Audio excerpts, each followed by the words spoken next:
나라가 어려울 때마다 피를 흘린 스님들이 계셨습니다. 본래 불교는 살생을 금하는 종교입니다. 그러나 역사의 흐름 속에서 나라가 무너지고 백성이 도탄에 빠질 위기에 직면했을 때 생명을 죽이지 않는 불살생의 계율을 가슴에 새긴 채 스스로 그 과보를 짊어지고 칼을 들었던 이들이 있었습니다. 바로 스님들이 모인 전투 집단 승병입니다.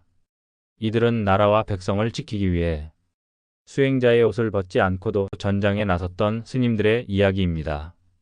이들의 발걸음은 단순히 전투의 기록이 아니라 불교의 깊은 자비심과 원력의 극치였으며 우리 민족사에서 결코 잊을 수 없는 역사입니다.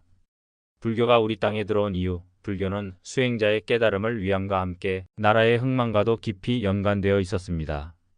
신라의 화랑들은 불법을 바탕으로 나라를 지키는 정신을 길렀고 삼국 통일의 대업도 불교를 근간으로 한 정신적 결속이 큰 원동력이었습니다. 불교는 단지 사찰의 경내에 머무르지 않고 백성들의 일상과 희로애락 속에 살아 있었습니다. 고려에 이르러서는 국교로서의 위상을 확고히 하며 왕실과 깊은 인연을 맺었고 국난이 닥칠 때마다 스님들은 칼이 아닌 연불과 기도로 백성을 위로하고 민심을 다스렸습니다. 조선시대에 들어 불교는 억불정책 속에서 위축되었지만 그럼에도 민간신앙과 승려들의 끈질긴 원력은 살아있었습니다. 그리고 나라가 침략을 당할 때마다 항상 스님들이 직접 전장에 뛰어들어 목숨을 던진 장면들은 오늘날에도 깊은 울림을 줍니다. 불살생을 지켜야 할 출가자들이 왜 칼을 들었는가? 이는 단순한 모순이 아니라 자비심의 확장이자 원력의 극치였습니다. 임진왜란은 그 대표적인 사건입니다. 1592년 외적이 한반도를 침략했을 때 조선은 순식간에 무너져 내렸습니다. 훈련이 잘 되지 않은 군대와 무기들, 그리고 준비되지 못한 조정은 속수무책으로 패했고 수도 한양은 곧 함락되었습니다. 이때 수많은 백성들은 삶의 터전을 잃고 도망쳤으며 의병들이 자발적으로 봉기하기 시작했습니다.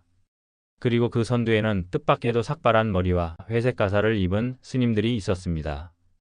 이들은 단지 목숨을 건 전투만을 한 것이 아니라 무너진 민심을 일으키고 백성들에게 희망의 불씨를 지핀 지도자였습니다. 대표적으로 서산대사와 사명대사의 이름은 지금도 전해집니다. 서산대사는 본래 조선 불교계의 큰 어른으로 당시 70세가 넘은 고승이었습니다.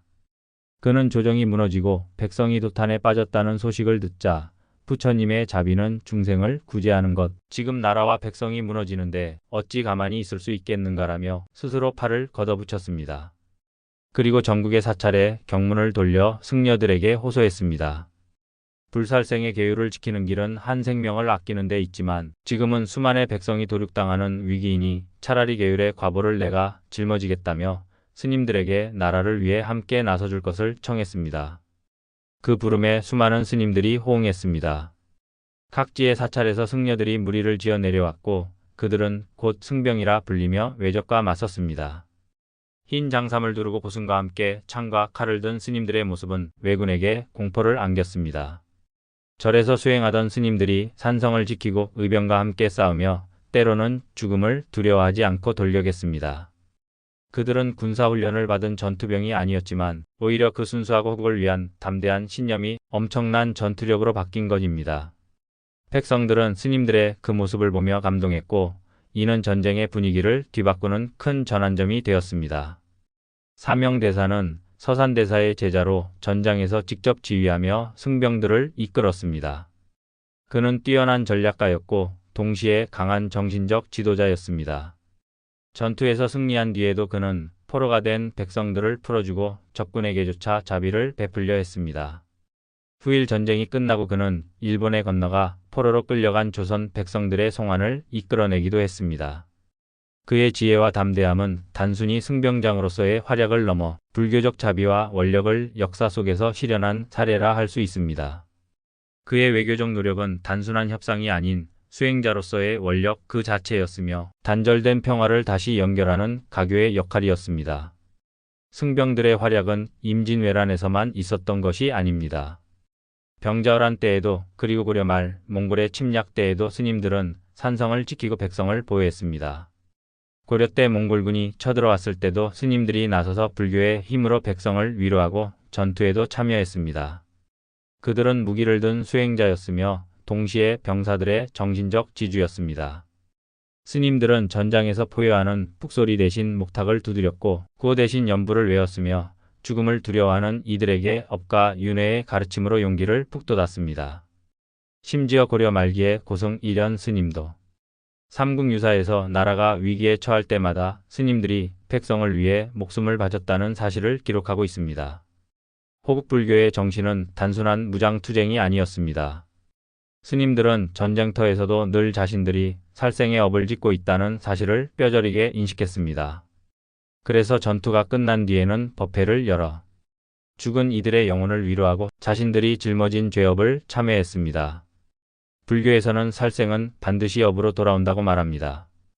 그러나 그들은 나라가 무너지면 불법도 백성도 함께 무너진다는 사실을 알았기에 스스로 그 업을 대신 짊어지고자 한 것입니다. 이것이 바로 호국투승들의 숭고한 결단이었습니다. 그들은 전투의 승리보다 전후의 참회와 위로를 더 중요하게 여겼습니다. 오늘날 우리가 보는 사찰의 많은 정각과 불상에는 그 시대를 살아낸 호국불교의 흔적이 남아 있습니다. 불교가 단지 산속에서만 존재한 것이 아니라 나라의 운명과 함께했다는 사실을 상기시켜 줍니다. 불살생의 계율을 지키는 길과 나라를 지켜야 하는 의무 사이에서 갈등했지만 그들은 결국 나라와 백성을 선택했습니다. 그들의 선택은 단순히 생명을 지키는 것이 아니라 문화와 정신, 불법과 공동체의 뿌리를 함께 지키는 일이었습니다. 부처님은 말씀하셨습니다. 모든 생명은 소중하고 살생은 반드시 과보를 부른다고. 그러나 동시에 부처님은 자비를 가장 큰 덕목으로 삼으셨습니다. 호국투승들의 피 흘린 발자취는 바로 그 자비의 확장이었습니다. 나 개인의 계율을 넘어 수많은 백성을 살리고 나라를 지켜 불법을 이어가고자 했던 숭고한 선택이었습니다. 그들의 피와 희생 위에 오늘의 나라가 세워졌다는 사실을 우리는 기억해야 합니다. 호국불교는 단순한 역사적 사건이 아니라 우리 마음속에 살아있는 자비와 원력의 가르침입니다. 스스로의 업을 짊어지고도 나라를 지킨 그 정신은 오늘을 살아가는 우리에게도 큰 울림을 줍니다.